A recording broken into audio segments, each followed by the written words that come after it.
I have full confidence in Catherine and William. Their judgment is sound, their loyalty unquestioned. Princess Catherine thought she had been called in for another secret meeting. However, she was unable to respond when King Charles presented her with a sealed document and discreetly disclosed what he had signed. The directive did more than just increase her responsibilities.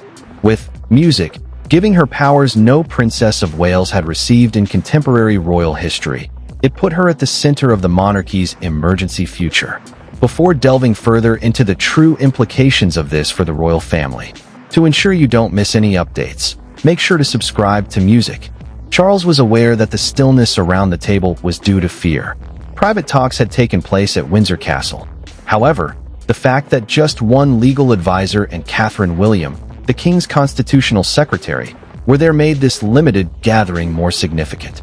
While the advisor makes sure every order can withstand legal scrutiny, a constitutional secretary assists the monarch in handling delicate tasks related to government and the monarchy. The sealed documents were titled the Emergency Crown Continuity Order, and the king shoved them in Catherine's direction. It was a made-up royal decree intended to maintain control in the event that the monarch unexpectedly lost the ability to rule. She would become senior guardian of the crown under its terms, which would allow her to assist William in emergency situations in the event of a national emergency. It sounded like a protected title. Beneath it lay a considerably more serious force. Catherine read the first page twice. The provision giving her priority in emergency crown councils, crisis gatherings where critical royal decisions are made, stopped her fingers. When the monarchy was in jeopardy, that line put her ahead of surviving family members. Her expression had already shifted as she put the document down. William kept a close eye on her. He realized this was more than just another obligation. Their marriage might be altered, they might get more entangled in the succession process, and Prince George's future readiness might be altered. The prince wanted to say something, but his wife was absorbing a fate that had been created without her permission, and assurance would have sounded hollow. Charles put the signature pen next to the order and took off his glasses. This isn't a prize. It serves as a safeguard for future events. The text was not as powerful as the words. He clarified that since the edict went into effect right away, it could not be quietly revoked without a constitutional review involving high-ranking palace and government officials. At last, Catherine raised her head. The monarch acknowledged that a private occurrence 3 weeks prior had revealed a vulnerability the family could no longer ignore before she could question why the choice had been made so quickly. However, in order to see why Charles trusted Catherine so much, it is necessary to first reveal the particular anxieties of each individual present. Charles signed the contract, but a whole family was affected by it.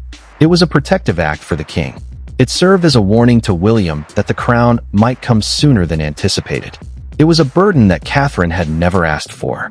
Additionally, Camilla felt that the proclamation would reveal how rapidly royal power could change when survival took precedence over seniority.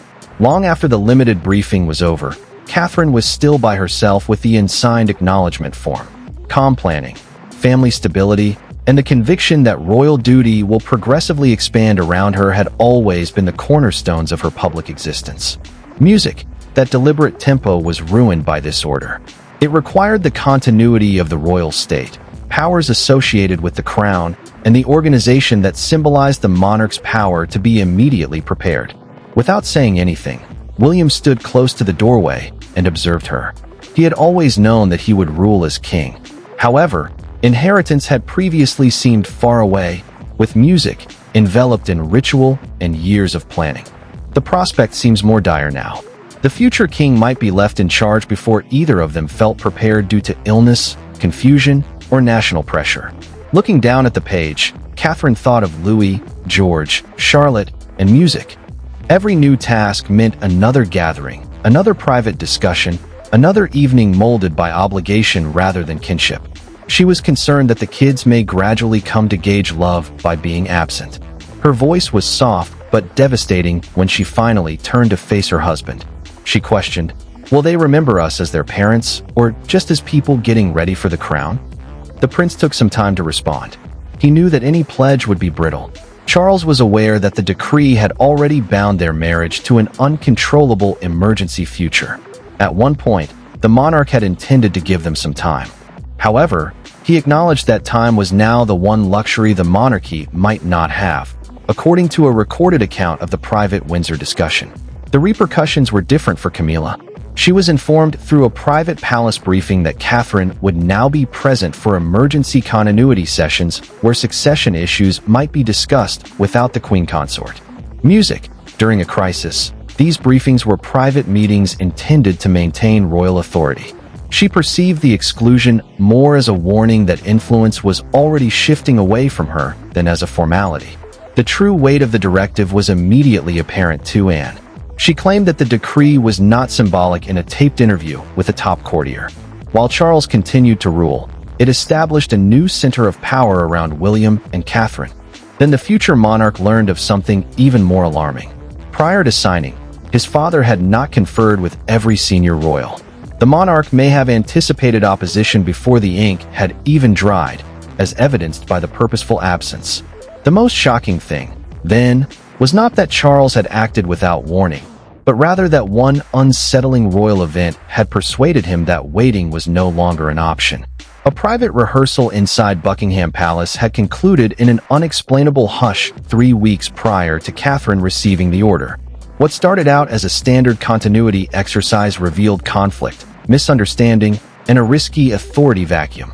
Charles left the chamber with the knowledge that, in the event of a real emergency, the monarchs might waste valuable time squabbling over rank while the nation awaited leadership.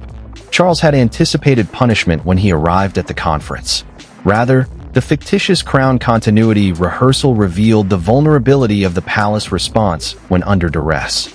The purpose of the closed-door test was to choose who would represent the monarchy, preside over the first emergency council, and safeguard the succession in the event that the king unexpectedly became incapacitated. As soon as Catherine's name appeared next to the public address, Camilla questioned the strategy. She emphasized that the queen consort's household must approve any national declaration before it leaves the palace. The employees who assist her in her official capacity. She objected calmly, but it was clear what she meant. She felt that she was the center of the future. William's response was sharper than anyone had anticipated. The prince contended that rival homes or individual status could not postpone an emergency. Music. He saw the debate as a threat to the clarity of the Constitution. When the nation needs instant leadership, a straightforward chain of command is required. His remarks seemed to the queen consort like an effort to destroy what she had created alongside Charles. Before the argument became heated, Catherine intervened. She requested that everyone get back to the rehearsal's original goal. However, an unforeseen event occurred. Every voice in the room became silent one by one. The future monarch turned to face her. Music. Camilla ceased talking. The advisors were waiting for her to say anything else. Charles saw it all. A senior advisor approached the king and discreetly indicated the vulnerability that no one had been willing to identify. There was no clear operational function for Catherine in the current emergency plan, despite the fact that she was the most likely to stabilize William, calm the people, and protect the next generation. The omission was no longer innocuous. It was risky, and didn't talk to her brother until the others had left. She told him in a recorded private chat that without a clear chain of command, loyalty was meaningless. Hesitancy would not be respectful in a serious catastrophe. Music. It would appear as a sign of weakness. Furthermore, the monarchy's central weakness may spread more quickly than any formal declaration. When the room was empty, Charles stayed seated. Before dawn, he ordered an emergency legal draft, brought his constitutional secretary back inside, and marked Catherine's name on the briefing page. The choice seemed essential. Pain was also assured. The conflict became terribly personal and no longer constitutional when Camilla finally saw that draft. When Camilla went inside Charles's private sitting area, she remained silent. This increased the danger of the conflict. She asked a single question, shut the door, and put a copy of the emergency order in front of him. Had he discreetly replaced her or defended the monarchy? The monarch remained silent for a few seconds. Music. And she realized that the choice had been decided long before she was informed. After discovering that Catherine had been added to emergency briefings, which are typically restricted to the monarch's closest constitutional circle, Camilla had acquired the final paper. That circle was the tiny group that was trusted to counsel the ruler on important issues pertaining to national stability, succession, and governance. It wasn't ceremonial to exclude her from some of those gatherings. It implied that influence may spread without her. Charles controlled his voice. He maintained that the decision had nothing to do with love, marriage, or the dignity associated with her position, but rather with the continuation of the throne. The king claimed that if his rule ended abruptly, the monarchy needed a firm response. Beneath those words, she heard something colder. Catherine and William were now closer to the center, and this was being explained by duty. The document was pushed across the table by Camilla. She accused him of letting Catherine's popularity and the might of the future monarch overshadow years of allegiance. The queen consort reminded him of how long she had supported him through the pressures of acceptance, private hardship, and public rejection. She felt herself being pushed aside now that the crown was facing doubt. Charles kept his hands off the pages. He folded his hands and acknowledged that it was no longer his responsibility to keep every member of the family pain-free. It was his duty to ensure that no disagreement, hold-up, or hurt pride led to misunderstanding. He said that the edict would stay in effect even if it affected their relationship after his rule ended. Something was broken by the words. Camilla lowered her gaze to the clause, enabling Catherine and William to jointly approve emergency communications. Because of their power, the younger couple was able to influence the monarchy's initial public reaction to a crisis by choosing what the country heard and when. It was impossible to write off the power as symbolic because it was immediate and useful. Then, through their recorded private chat, Charles disclosed that and had approved of the new arrangement. She had cautioned him that succession planning could not be compromised by personal sensitivity. Anger became humiliation for the queen consort. He was no longer referring to himself as her spouse. As sovereign, he was defending the decree. At last, Camilla inquired as to whether Catherine realized that taking the position would diminish her power. Charles paused. He was confronted for the first time with a risk he had not properly thought through. The confrontation simply exposed the emotional cost of the edict, even though the princess might reject the future that was predetermined for her. Behind it was a well-crafted coalition that had already determined the next course of royal authority. The notion had not originated in a vacuum, but the monarch was the only one to sign the order. There was a silent coalition of people who seldom agreed for the same reasons behind the final phrase. And desired order. William desired clarification. Stability was what senior advisors desired. Additionally, Charles wished to avoid his family experiencing the same disorientation that had plagued previous royal changes. Although Catherine had never been involved in the plot, she was the selected response. Giving Catherine a clear emergency role had made and the strongest voice in the palace. She maintained that accountability should come from practical aptitude and public trust rather than just seniority or age. The situation seemed brutally straightforward to her. The most capable member of the family could not be left outside the line of command when the crown was in threat. Although William agreed with that reasoning, he disagreed with how it had been applied. In a recorded private conversation, the prince informed his father that his wife should be free to take on the job, a ruling that publicly bound her before she realized the consequences would not be supported by him. The future ruler desired stability for the monarchy. However, he was also afraid of contributing to a choice that viewed Catherine as a solution rather than a human being. Even before she said the allegation, Charles sensed it. He was concerned that she would think he was using her composed public persona to cover up the chaos that was revealed during the rehearsal.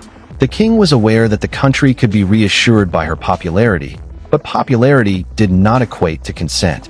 He was troubled by that discrepancy and sympathized with the suffering, but her stance remained unchanged. In a taped chat with her brother, she cautioned that when the institution itself was in danger, comfort could not determine who was responsible. Kindness alone was insufficient to keep the crown, that is, the monarchy's authority and continuity, alive during a crisis. Someone needed to be prepared. The fast implementation of the directive was then explained by a palace legal advisor. Rather than altering the legal succession, it had been drafted as a royal household continuity tool, an internal document dictating how the family and palace would function in an emergency. This meant that before Catherine's duties took effect, Parliament did not need to enact new legislation. The most important part was still unseen, without assistance, and met Catherine and set a sealed envelope next to her teacup. Music, an extra confidential portion appended to an official document, is called a private annex. She cautioned that if she opened it, Charles would see why the princess could no longer be just helpful. Slowly, Catherine broke the seal. She was accountable not just for William's future reign, but also for the generation that followed, as the king had given her instructions to supervise George's readiness during any emergency transfer. Not even the prince had seen the entire text yet. Music. The command no longer felt like a royal elevation after the secret annex was revealed.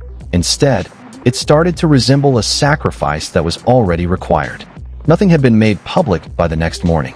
However, Catherine sensed that the palace was shifting all around her. There were new briefing folders. The security plans were updated. Meetings that used to be designated William exclusively now have her name. When she walked in, staff members dropped their voices.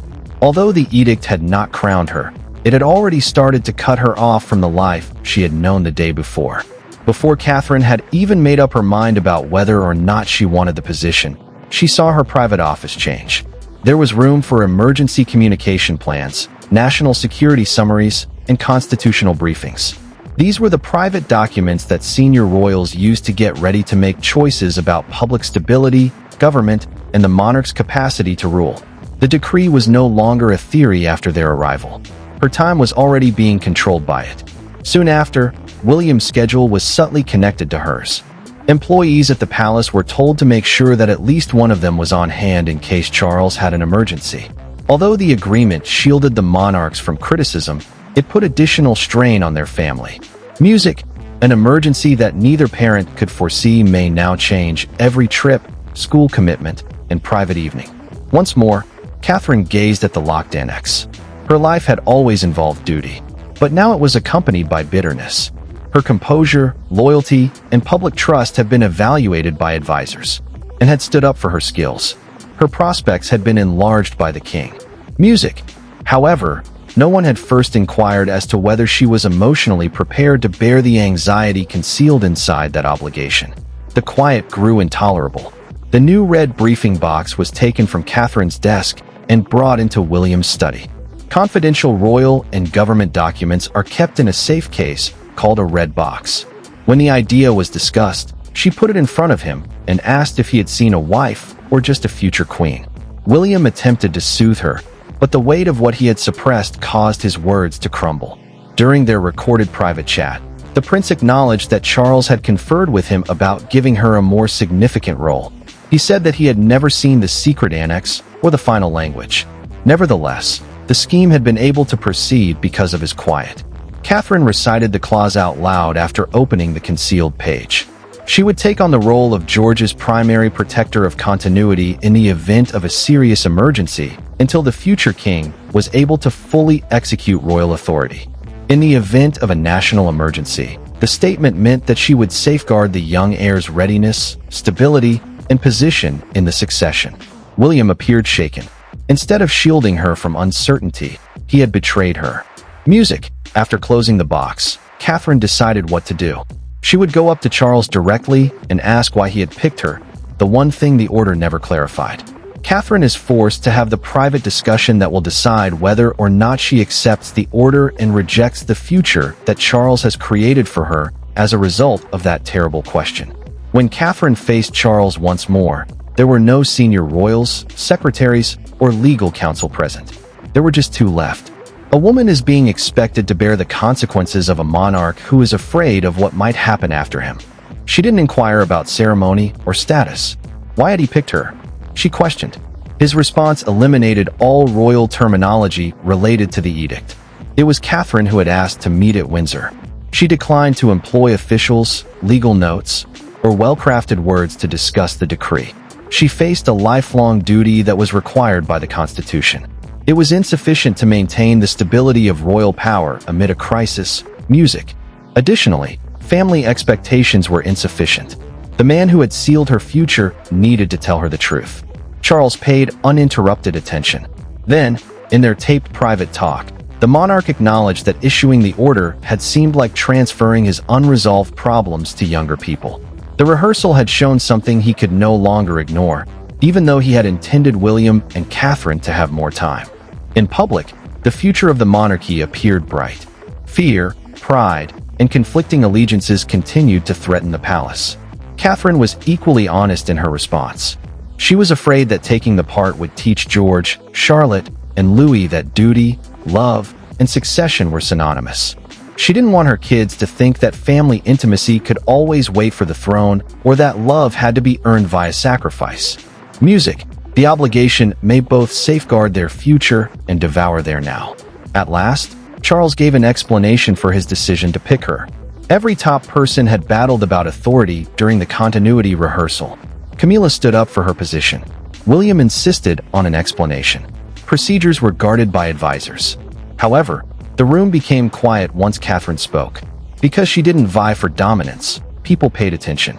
Leaning forward, the king declared that he trusted her since she never grabbed for authority when it was offered. Catherine remained unflinching. Music, this is precisely why she should never be given authority without permission, she retorted. He was more affected by the comments than by fury. Charles bowed his head and said he was sorry. He was not the ruler addressing a future queen at that precise moment. As a father, he pleaded with his daughter-in-law to keep William from growing up in a split home. Catherine consented to take on the part, but only if the order was altered, as the country observed her pause. Music, she insisted on shared authority, boundaries, and privacy protection for her kids. Music, continuity, not control, would be served by the decree. The private conflict is resolved by Catherine's response, but the amended order is about to leave the palace, and her acceptance will be interpreted by the outside world in ways that none of them can control. One picture summed up the entire day, even though the royal statement lasted less than 4 minutes. Camilla stayed a few feet apart from Catherine as she entered the Buckingham Palace balcony next to William and Charles. No title had been taken away. The succession legislation remained unaltered. Millions, however, recognized the symbolism right away. The monarchy had made clear to the populace where it thought its destiny lay. Music, as the audience below started screaming her name. Catherine remained composed. Her acceptance of the updated emergency crown continuity order was recently verified by Buckingham Palace. In the event that the king was unexpectedly unable to serve, the internal royal directive was intended to maintain leadership clarity. The statement emphasized that, without altering the legal succession plan, her power would uphold William and safeguard the following generation. The cheers ought to have been a sign of acceptance. Rather, it had an unstated price. Catherine was aware that each cheer could exacerbate the pain the family was already experiencing. She had taken on the position to preserve stability, not to take anyone's place. However, the public perceived something more straightforward and potent. They watched Charles standing next to the future monarch, and the woman now trusted him to stand by him in the most perilous times of the reign. Camilla heard the same applause in a different way. The queen consort stayed with the family, but it was hard to ignore how far off she was from the younger couple. She realized that she had not lost her title. However, the placement of the balcony matched what the private order had already indicated. The future power of the monarchy was slipping away from her. For a moment, Catherine turned to face her and gave her a subdued nod. Camilla turned back to face ahead after coldly acknowledging the gesture. The brief interaction highlighted the tension that no palace statement could dispel. Catherine's ultimate consent was quickly made clear by the amended decree. She was never able to wield emergency authority on her own, according to a written palace account. William, or a designated crown council, had to be informed of every significant decision. A tiny group has the authority to lead the monarchy in times of crisis. She had been offered power, but she had made the order restricted. Music, a second provision safeguarded George, Charlotte, and Louis' set private time. Catherine had refused to allow their early years to be consumed by royal duty. Her acceptance did not equate to surrender. It was a limit imprinted on the future. The London Chronicle's imaginary front page the following morning had her clutching the announcement beneath a single, vicious headline. Charles entrusts the future of the throne to this woman. After reading the page, Charles realized that the damage could not be repaired by celebration alone. He called one last meeting of the family. The world witnessed a shift in trust. But whether the order would split the family or ultimately compel it to face the future would only be determined at the last meeting held inside the palace. Shock, secrecy, music, and wounded pride greeted the emergency order. There was a truth at the end that no regal title could hide. Only if future monarchs trusted one another more than they feared losing power could the monarchy endure. Uncertain if the decree had made the family stronger or weaker, Catherine attended the last meeting. She departed with a clear understanding of its demands and the reasons behind her decision to carry it. Before the updated continuity structure became a permanent palace policy, Charles convened William, Catherine, Camilla, and for one more private conversation. In an emergency, its organization served as the internal system intended to maintain royal authority. The king was aware that unless everyone knew what the order did and did not do, it would not be able to heal the family. Without any formality, the monarch spoke. He made it clear that the edict would not circumvent the future king, depose Camilla, or crown Catherine early. It was in place to keep the palace from being paralyzed in the event of an unexpected crisis without clear leadership. Because the decree safeguarded his future rule, William paid great attention. However, it also demonstrated how readily people who were supposed to support him might become divided due to uncertainty. Through the recorded family talk, Camilla finally acknowledged that her fear was the source of her anger. She felt that the monarchy could suddenly surpass her after spending years gaining acceptance within an organization that had previously opposed her. Catherine's abilities were acknowledged by the queen consort. Seeing the future only after others had already created it infuriated her. Calmly, Catherine replied. She admitted that the public plaudits and the balcony arrangement had hurt her. However, she refused to express regret for taking on a duty intended to safeguard William, their kids, and the monarchy. She had not usurped authority. Before consenting to bear it, she had set boundaries for it. Charles acknowledged his own shortcomings. Future continuity choices will be fully discussed with all those immediately impacted, the king pledged. Suspicion had been raised by secrecy, and suspicion had transformed essential preparation into personal betrayal, and saw the tension start to subside. From the start, she had spoken up for clarity, but even she saw that punishment without integrity may hurt those who were expected to deliver it. After that, Camilla closed her copy of the edict, music, and acknowledged that Catherine's power belonged to the next phase of the reign. Her personal responsibility was to uphold the current rule rather than dictate what came next. Catherine grasped William's hand, signed the acknowledgement page, and gave Charles back the pen. Instead of giving the younger couple orders, the king gave them a relieved glance. He realized for the first time that he was no longer solely responsible for the future of the throne. Under the weight of a future predetermined for her, Princess Catherine entered the room stunned, but she emerged with her voice returned, her limits upheld, and her position in the monarchy firmly established. I appreciate you watching. We'll see you in the next one, so please remember to like and subscribe.